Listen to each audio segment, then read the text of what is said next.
Minister, the forestry sector still remains in crisis almost 2 years after you introduced legislation to address the issue.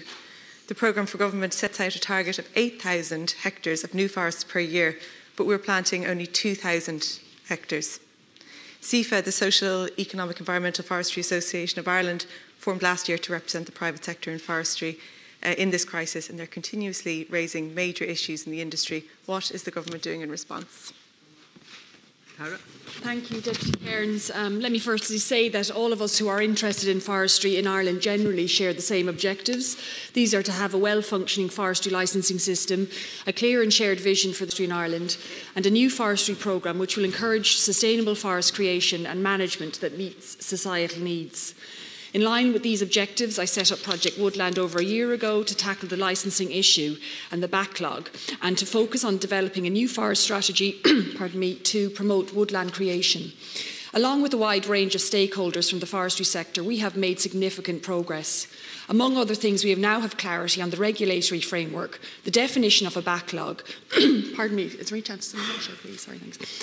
Definition of a backlog, the principles which will underpin the forest strategy. As regards the licensing system, we have committed to issuing 5,250 licences this year, an ambitious target and an increase of 30% on last year. Thank you. Up to the 30th of June, my department has issued 2,449 issues, just short of the projected average of 2,635, which is 93% of where we plan to be at this stage. Thank you. Across the individual categories of private felling, quilcher felling and roads, we are closer to or above our projected target. While afforestation is not at the same level, I fully expect the number of licences to increase in the second half of the year and for us to deliver on our projections, which have been shared with the sector. We have made and continue to make improvements to our system and have recruited extra resources with 35 full-time ecologists now in place.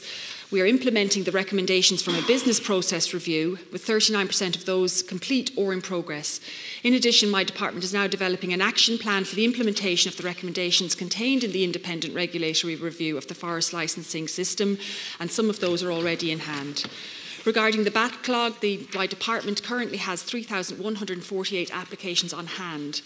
Since the 1st of January, this figure has reduced from 4,800 and from last August from 6,000. This is significant progress. The number of applications now in backlog, i.e. over 120 days, now stands at 2,500, and we intend to maintain our momentum in reducing this number. Thanks. Minister, it's incredible to hear you saying that you're making incredible progress in meeting the targets, because the figures speak for themselves. National afforestation rates have decreased since the formation of this government. It's one of the reasons that I voted no confidence in this government this week. You're currently reaching a dismal 25% of the target. For the first 6 months of the year, only 297 afforestation licences were issued. That's 43% behind your own target. Significant and ongoing delays in processing and making licence decisions is a major cause. Also, the sector has identified that afforestation incentives are not competitive with other farm subsidies and schemes. Your policy is discouraging farmers from planting more trees. The Food Harvest 2020 ambitious milk target was met in 2017, and the beef target was met in 2011.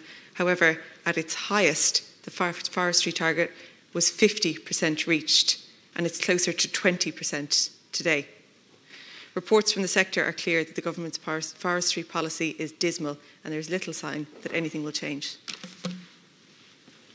Thank you, Deputy. I would disagree. I think the figures I gave in my initial response show that progress is being made. We fully accept the difficulties with afforestation. We receive about 8 applications per week from farmers. It's not about the throughput of the issuing of the licence, it's actually the interest. And I accept that the confidence is incredibly low in the sector among farmers and landowners. We accept that, and we know we have to address that. We know we have to incentivise it more. We know there are challenges from other land use sectors against forestry, and we are working towards integrating and integrating as much as we can forestry with, for example, the Common Agricultural Policy schemes, And it's important to not be an either or. It's not either forestry or farming. It has to be fully integrated, and we're working incredibly hard with the sector, through Project Woodland, with all of those stakeholders, to create a forest programme next year which will be fit for purpose, which will attract farmers and landowners into forestry, and ultimately I think that's everyone's aim. 2 years in, so speaking about next year, I mean, nothing will change unless the forthcoming forestry programme has some radical changes to overhaul the licensing system and transfer incentives from other sectors to forestry. I can't understand how it's not more a priority for especially the Green Party in government. The climate benefits from carbon sequestration to compensating for net emission producing areas are so clear. The 2021 Climate Action Plan recognises that afforestation is the single largest land-based climate change mitigation measure available to Ireland. And yet your government policies are reaching a disastrous 1/4 of the targets. The EPA has already found that your Climate Action Plan will be entirely insufficient, and now as the sectoral targets are being negotiated with demands for a 22% in agriculture, without sufficient forestry, for example, for that sectoral target, it hasn't a hope of being reached. And I'm interested to know what the three ministers here think the sectoral target should be. Given the government's track record on this, I have no confidence that you will achieve either forestry or climate targets. Thank you, Cora. Look, the figures are a matter of record, and I'm happy to share them with everyone. If you don't believe them, they're there. Look, we're fully aware of the necessity to absolutely increase our afforestation. We're fully aware of the carbon benefits that can supply, and planted correctly, the benefits to the wider environment, whether it's water, biodiversity, soil quality and so forth.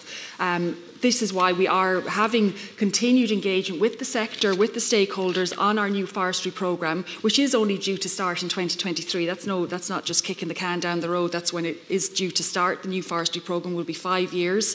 And again, we're working hard to develop measures that are attractive for farmers, that deliver for the societal needs of our country, our climate targets, our biodiversity targets, water and so forth, and that re-engage, I think. It is important, and we accept this, that we need to re-engage with farmers and landowners, because we have huge challenges ahead.